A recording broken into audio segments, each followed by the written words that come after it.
Students, welcome to PhD jobs and admission. This is Gauri. So इस video में मैं आप सभी को बीबीएयू पीएचडी एंट्रेंस टेस्ट 2023 इसमें जो रिसर्च मेथोडोलॉजी का सिलेबस है वो सिखा रही हूँ। एंड इन टुडेज सेशन में आप सभी को explanatory and descriptive research type सिखाऊंगी बाय यूजिंग एमसीक्यूज। सो ये दोनों भी रिसर्च टाइप्स बहुत ही इंपॉर्टेंट है एंड इनके कॉन्सेप्ट्स भी काफ़ी ईजी है। एंड इन दोनों भी रिसर्च टाइप्स के ऊपर आपको हमेशा एग्जाम्स में क्वेश्चंस पूछे जाते हैं एंड दैट्स वाई ये सेशन आप सभी के लिए बहुत ही इंपॉर्टेंट है। सो इस सेशन को देखने के बाद आपके जो कॉन्सेप्ट्स है relevant to explanatory and descriptive research ये क्लियर हो जाएंगे एंड साथ ही आपको एक आइडिया मिल जाएगा कि एग्जैक्टली किस प्रकार के एमसीक्यूज आपको एंट्रेंस टेस्ट में पूछे जाते हैं। Okay, so students, before starting this session मैं आप सभी को बताना चाहती हूँ कि ग्लोबल ऑनलाइन टीम आप सभी को रिसर्च मेथोडोलॉजी सब्जेक्ट के ऊपर कंप्लीट कोर्स प्रोवाइड करती है, जिस कोर्स की मदद से आप सभी लोग बीबीएयू पीएचडी एंट्रेंस टेस्ट को क्वालिफाई कर सकते हो। बिकॉज इसमें आपको 50% एमसीक्यूज ये सिर्फ रिसर्च मेथोडोलॉजी के ऊपर पूछे जाते हैं। सो इस कोर्स में हम सभी आपको full syllabus video lectures provide करते हैं जिसमें थियोरीज एंड एमसीक्यूज दोनों भी है। हम आपको full syllabus notes and mock test provide करते हैं। इसमें आपको 1500 से भी ज़्यादा एमसीक्यूज रिवीजन पीडीएफ मिलता है और ये सारा स्टडी मटेरियल है, ये आपको हिंदी एंड इंग्लिश ये दोनों ही लैंग्वेजेस में मिलता है। ओके, सो स्टूडेंट्स, बेसिकली हमारे पास ऐसे 10 मॉक टेस्ट है and each mock test contains 40 MCQs and that's why overall आपके इसमें 400 एमसीक्यूज कवर हो जाते हैं। With the help of this revision PDF आप सभी लोग सारे टॉपिक्स एक ही सिंगल पीडीएफ में रिवाइज कर सकते हो एंड गारंटेड आपको 80% एमसीक्यूज यहाँ से ही मिलते हैं out of 100% MCQs in research methodology section of PhD entrance test. So students, अगर आप कोर्स को परचेस करना चाहते हो देन ईदर आप ग्लोबल ऑनलाइन ऐप डाउनलोड कीजिए फ्रॉम द प्ले स्टोर, जिसके लिए मैंने लिंक इस वीडियो के डिस्क्रिप्शन बॉक्स में आप सभी के साथ शेयर की है, या फिर आप इनमें से किसी भी नंबर्स पर जाकर व्हाट्सएप थ्रू मुझे कॉन्टैक्ट कर सकते हो। And the course fees are only 699 rupees which are really very low. And that's why students, income fees में हम सभी आपको step by step guidance provide करते हैं ताकि आप सभी का अच्छी तरीके से पीएचडी के लिए एडमिशन हो जाए at BBAU. And as well global online team आप सभी को 100% पासिंग गारंटी भी प्रोवाइड करती है कि आप गारंटीड पीएचडी एंट्रेंस टेस्ट को क्वालिफाई कर सको। Okay, so students, now let us start with this session. Now the question 1 is explanatory research. Now यहाँ पे आपको explanatory research के definition के बारे में पूछा है. So let us see options. Investigates social phenomena without expectations. मतलब हम explanatory research में social phenomenon को investigate करते हैं and वो भी without expectations. Identifies causes and effects of social phenomena. So social phenomenon में जितने भी causes and effects है उनको हम identify करते हैं. Determines effect of a social program, so किसी भी सोशल प्रोग्राम का इफेक्ट जो है उसको डिटर्मिन करते हैं. Then defines and illustrates social phenomenon, then social phenomenon को हम डिफाइन करते हैं एंड उसी के साथ इल्यूस्ट्रेट भी करते हैं. So students, as the name suggest explanatory research, so basically explanatory research में एक्सप्लेन किया जाता है कि exactly what is the cause and effect relationship between the variables under study.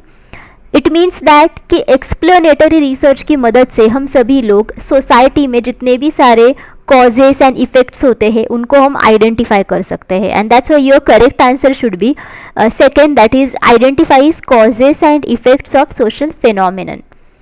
Now next is the study of why does stressful living result in a heart attack can be classified as.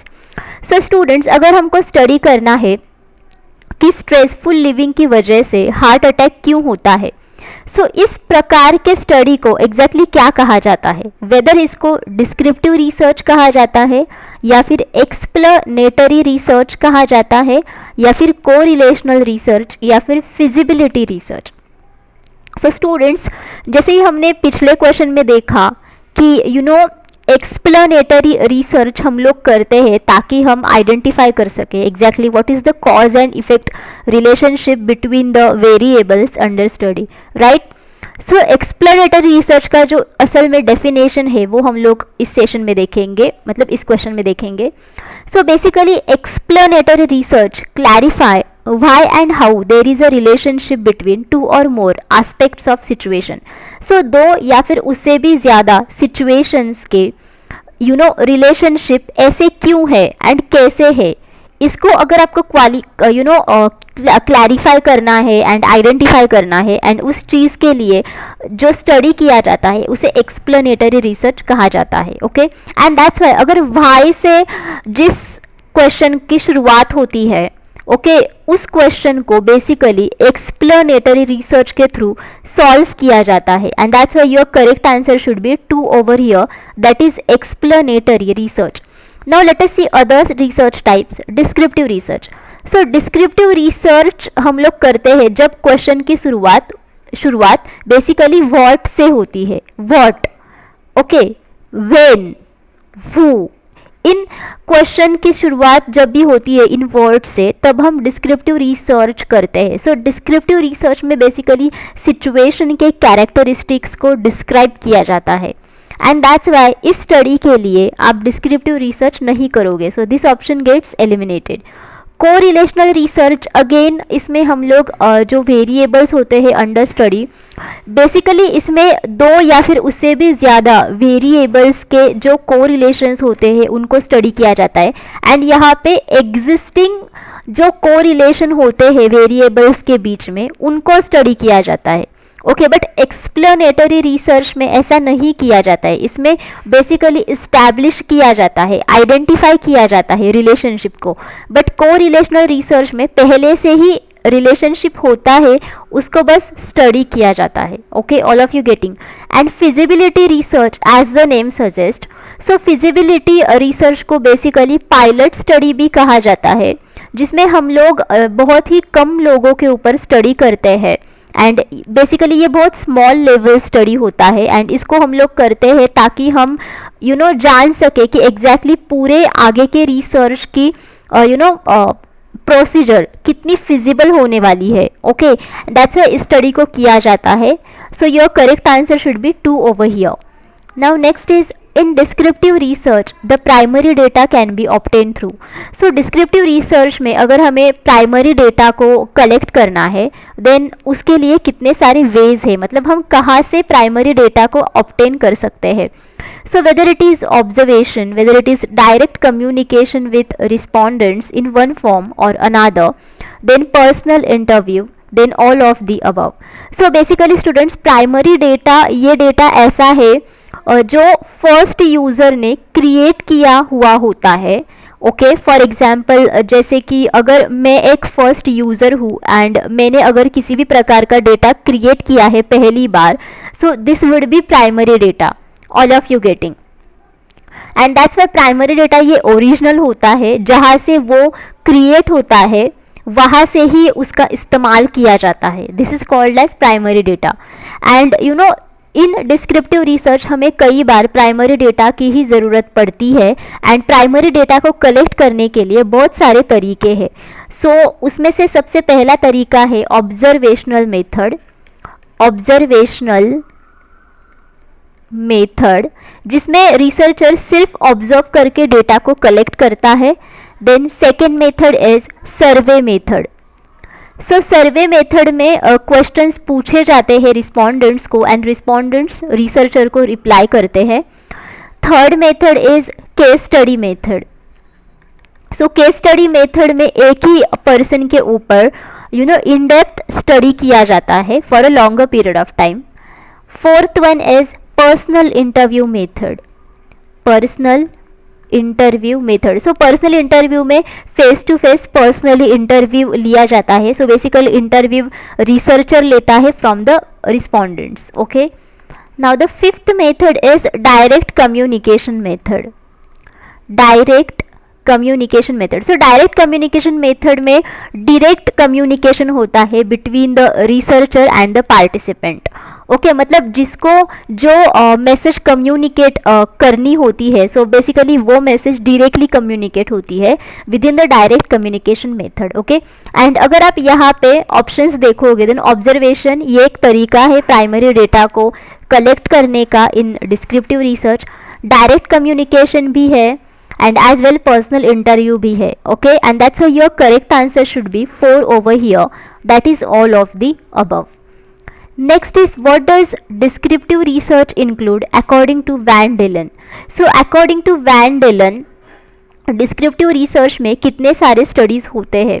So basically students, according to van Dalen, descriptive research में काफ़ी सारे studies होते हैं and उनके जो list है वो मैं अभी आप सभी को बताती हूँ. उसमें से सबसे पहला है सर्वे रिसर्च स्टडीज़, ओके, और survey method studies. Then second one is inter relationship studies. Then third one is developmental studies. Okay, ये तीनों भी डिस्क्रिप्टिव रिसर्च के अंडर आते हैं. इसका मतलब ये है कि सर्वे रिसर्च स्टडीज़ में बेसिकली रिसर्चर और रिस्पोंडेंट्स को ओपन एंडेड क्वेश्चंस पूछता है एंड रिस्पोंडेंट्स डिस्क्रिप्टिवली उसके आंसर्स भी प्रोवाइड करते हैं. So basically this is called as survey and वो भी descriptive studies. Then inter relation studies में बेसिकली हम लोग डिस्क्राइब करते हैं कि exactly how a theory is formulated from the observation, okay, and how observation is formulated from the theory. मतलब observation and theory इन दोनों के बीच में एक इंटर रिलेशन है एंड ये इंटर रिलेशन कैसे होता है, हाउ इट डेवलप्स. ओके, इसके ऊपर जो हम लोग स्टडी करते हैं बेसिकली इन सब चीज़ों को जब भी हम डिस्क्राइब करते हैं, so this is nothing but inter relationship studies. यानी कि थियरी एंड आपका जो बेसिकली ऑब्जर्वेशन और कंक्लूजन पार्ट होता है, इन दोनों के बीच में भी कनेक्शन है. मतलब ऐसा नहीं है कि आप ऐसे ही थियरी को फॉर्मुलेट करते हो. There is proper connection between theory and conclusion. यानी कि थियरी ये कंक्लूजन के ऊपर डिपेंड करता है, कंक्लूजन थियरी के ऊपर डिपेंड करता है. ओके, उसे बेसिकली ये इंटर रिलेशनशिप कहा जाता है. And the study which involve such kind of relationships, it is called as inter relationship studies. Now what is developmental studies? So developmental studies में basically describe किया जाता है कि कोई भी organ कैसे develop हो रहा है from its initial stages.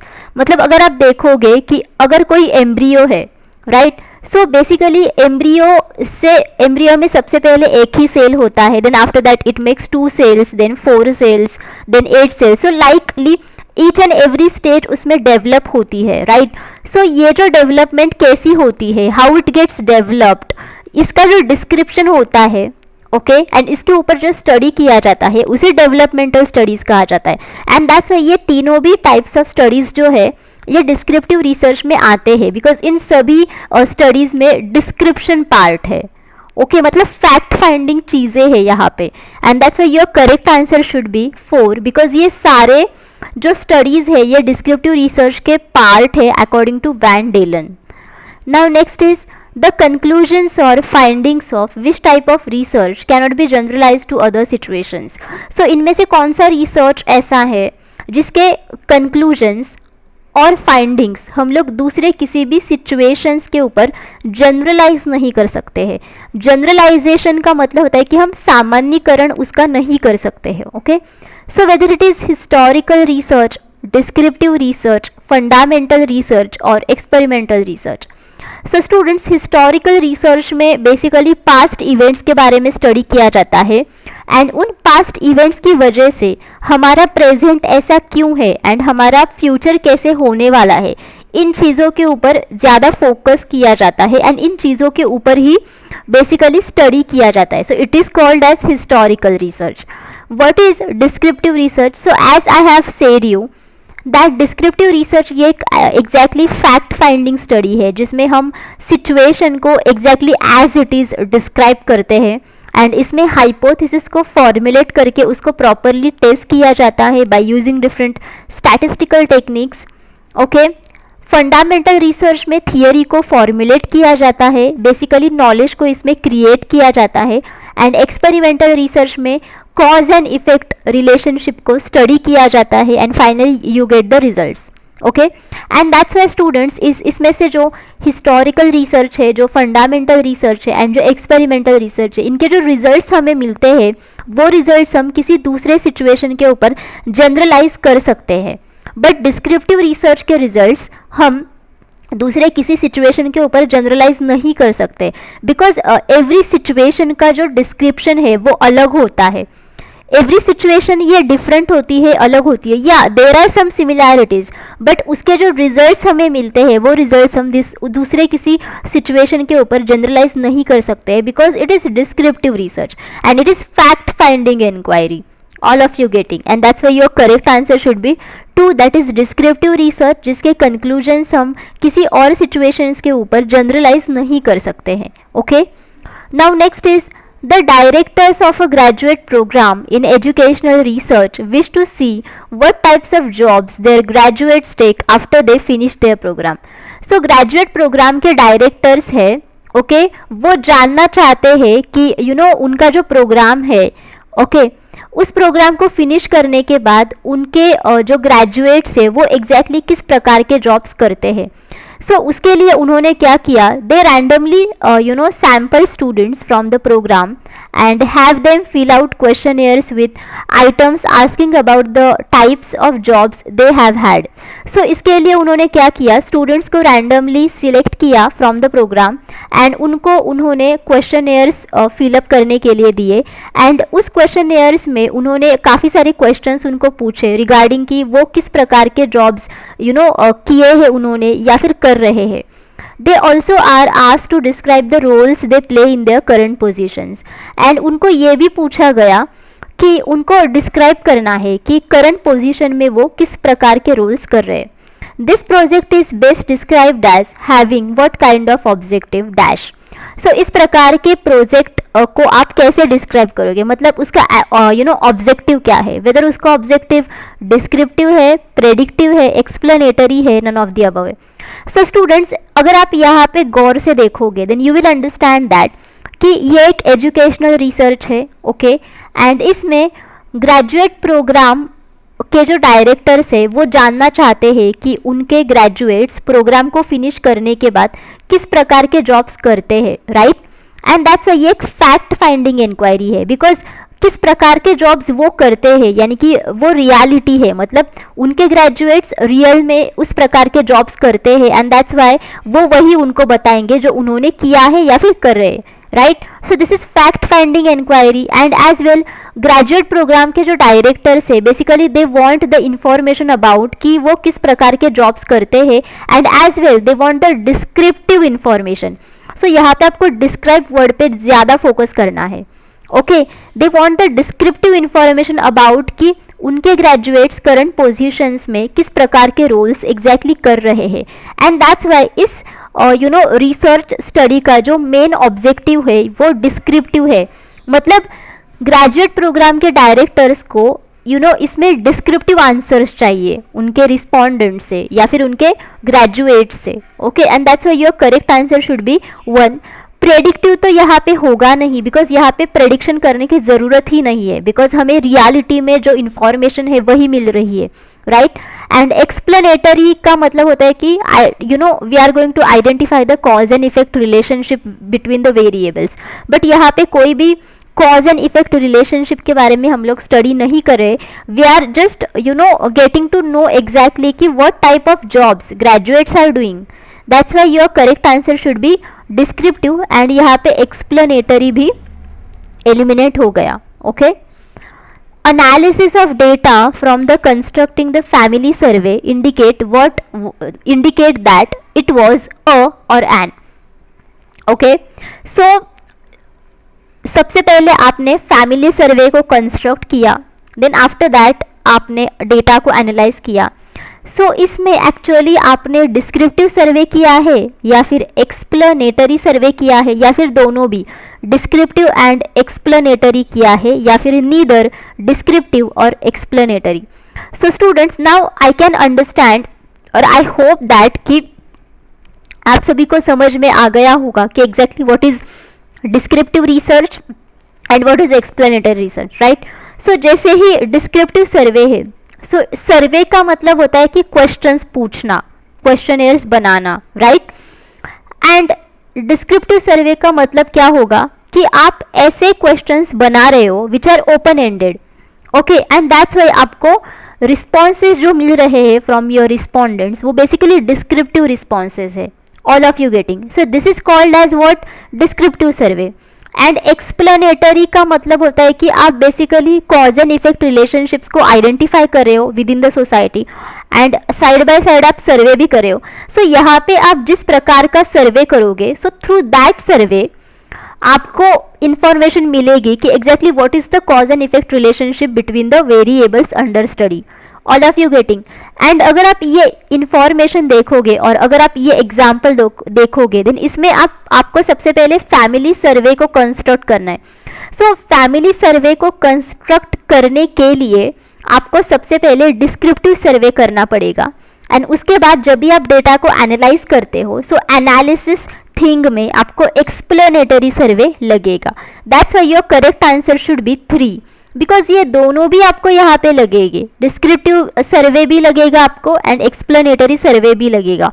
Okay, and that's why your correct answer should be 3. Next is descriptive research is the type of research that. Now descriptive research ये किस प्रकार का टाइप ऑफ रिसर्च है? So whether it is discovers ways of finding solution of an immediate problem, then gathers knowledge, skill, then only describe the state of affairs as it exists today. It is a fact finding research. It is useful for formulating hypothesis or testing hypothesis. So basically students, immediate problem के अगर आपको solution चाहिए, then उसके लिए आप action research को follow करोगे. You won't go for descriptive research. So ये ऑप्शन एलिमिनेट हो गया. अगर आपको नॉलेज स्किल को गैदर करना है, देन इसके लिए आप एक्सप्लोरेटरी रिसर्च को फॉलो करोगे, जिसमें हमने देखा था कि बेसिकली एक्सप्लोरेटरी रिसर्च हम लोग करते हैं ताकि हम डेटा को बेसिकली क्रिएट कर सके, हम उसको कलेक्ट कर सके. ओके, दैट्स वाई ये भी ऑप्शन एलिमिनेट हो गया. Only describe the state of affairs as it exist today. So जितने भी सारे स्टेट ऑफ अफेयर्स है वो जैसे ही अभी के ज़माने में है वैसे ही अगर डिस्क्राइब करते हो आप. एंड एज वेल अगर आपको फैक्ट फाइंडिंग रिसर्च करना है, मतलब अगर आपको फैक्ट फाइंडिंग इंक्वायरी करनी है, then yes in that case आप डिस्क्रिप्टिव रिसर्च करोगे. That's why your correct answer should be 3, because in this case basically you do the descriptive research. is useful for formulating hypothesis or testing hypothesis. So अगर आपको hypothesis को formulate करना है, then in that case आप exploratory research करोगे, because जिसमें hypothesis को formulate किया जाता है. and अगर आपको hypothesis को test करना है, then in that case आप experimental research करोगे, जिसमें hypothesis को तो formulate भी किया जाता है and उसको test भी किया जाता है. That's why this option gets eliminated. So your correct answer should be 3. That is only describe the state of affairs as it exists today. It is a fact finding research. Next is descriptive research is also called as. Now descriptive research का दूसरा नाम क्या है? Whether it is analytical research, whether it is qualitative research, whether it is statistical or applied. So students, descriptive research ये कभी कभार quantitative भी होता है and कभी कभार ये qualitative भी होता है. Okay, it depends upon what type of data you are dealing with. But descriptive research को हम सभी लोग स्टैटिस्टिकल रिसर्च भी कहते हैं, बिकॉज डिस्क्रिप्टिव रिसर्च में हमेशा हाइपोथेसिस को टेस्ट किया जाता है by using different statistical methods. Okay, and that's why it is called as statistical research as well. Okay, now next is which one of the following is not a feature of descriptive result. Now इनमें से कौन सा descriptive result का feature नहीं है? It is a fact finding inquiry. Research has no control over variables. Researcher has no control over variables. Descriptive research is used for hypothesis testing. It is based on measurement of quantity. So जैसे मैंने आपको अभी बताया in this session कि descriptive research ये एक fact finding inquiry है, and that's why जब भी आपको descriptive research के results मिलते हैं, then obviously fact finding inquiry ये इसका एक feature है. So ये option eliminate हो गया. Researcher has no control over variables. देखो डिस्क्रिप्टिव रिसर्च में हम लोग असल में जो इंसिडेंट है उसको एज इट इज़ हम लोग डिस्क्राइब करते हैं. उसमें हमें वेरिएबल्स के साथ कोई भी एक्सपेरिमेंट करने की ज़रूरत नहीं पड़ती है. Basically we don't do that actually. As it is जैसे भी है वैसे ही हम लोग इसमें डेटा को देख के उसको डिस्क्राइब करते हैं. That's it. And that's Y researcher को इस प्रकार के रिसर्च में कोई भी कंट्रोल नहीं होता है over the variables. And that's why this option gets eliminated because ये भी एक डिस्क्रिप्टिव रिजल्ट का फीचर है. Descriptive research is used for hypothesis testing. ये भी सही है रिगार्डिंग डिस्क्रिप्टिव रिसर्च. जैसे कि हमने पिछले ही क्वेश्चन में देखा था कि डिस्क्रिप्टिव रिसर्च में हाइपोथेसिस को टेस्ट किया जाता है by using different statistical techniques and that's why उसे स्टैटिस्टिकल रिसर्च भी कहा जाता है. So this option gets eliminated. So बचा हुआ ऑप्शन है 4. It is based on measurement of quantity. Because जैसे मैंने आपको बताया कि डिस्क्रिप्टिव रिसर्च ये कभी कभी क्वालिटेटिव रिसर्च भी होता है एंड कभी कभी वो क्वांटिटेटिव रिसर्च भी होता है. It actually depends on the type of data that you deal with. Okay, and that's why it is not based on measurement of quantity. दो ये स्टैटिस्टिकल रिसर्च है, दो इसमें हाइपोथेसिस को टेस्ट किया जाता है, but it is not every time based on measurement of quantity. And that's why this should be your correct answer because ये कोई डिस्क्रिप्टिव रिजल्ट का फीचर है नहीं. Okay, so students, thank you for watching this session. If you have any doubts, you can ask me in the comment box of this video.